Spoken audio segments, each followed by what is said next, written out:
বিমের কোথায় ল্যাপিং দিতে হয় না অধিকাংশ মিস্ত্রিগণই তা ভালোভাবে জানেন না, যার কারণে অসংখ্য সাইডে সঠিকভাবে রড বাঁধাই ছাড়াই বিমের ঢালাইগুলো হয়ে থাকে। আমরা এখন ভিজিট করতে আসছি যেখানে বিমের ঢালাই হবে, সেখানে আমরা আসার পর দেখতে পেলাম বিমের মধ্যে যে ভুলগুলো সবচেয়ে মারাত্মক, সেই ভুলগুলো সবগুলো ভুলই আমরা এখানটা দেখতে পাচ্ছি। যেমন দেখেন, এখানে আমরা জানি বিমের নিচের রডে টেনশন জোন হচ্ছে সেন্টারে থাকে, এই সেন্টারে এখানে ল্যাপিং দেওয়া হয়েছে, এবং উপরের রডে টেনশন জোন হচ্ছে সাপোর্টে। দেখেন এখানে সাপোর্টে ল্যাপিং দেওয়া হয়েছে। যদি কোনো অপশন না থাকে, যদি ল্যাপিং দিতেই হয়, তাহলে আমাদের অবশ্যই ল্যাপিং এর টেনশন জোনের জন্য বিমের ক্ষেত্রে যে স্ট্যান্ডার্ড মেজারমেন্ট আছে 60D, সেটি মেনটেন করে আমাদেরকে ল্যাপিং দিতে হবে। আদারওয়াইজ বিমটি ফেল করার সম্ভাবনা অনেক বেড়ে যায় এবং এটি খুবই মারাত্মক এবং ঝুঁকিপূর্ণ।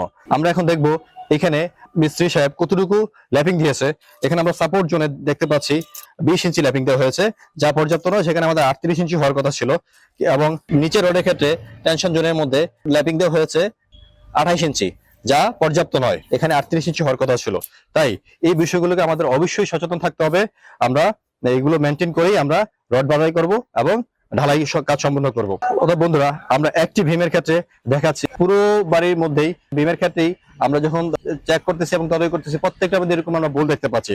অথবা আপনারা যখন বাড়ি করবেন অবশ্যই এই বিষয়গুলো সম্পর্কে সচেতন থাকবেন।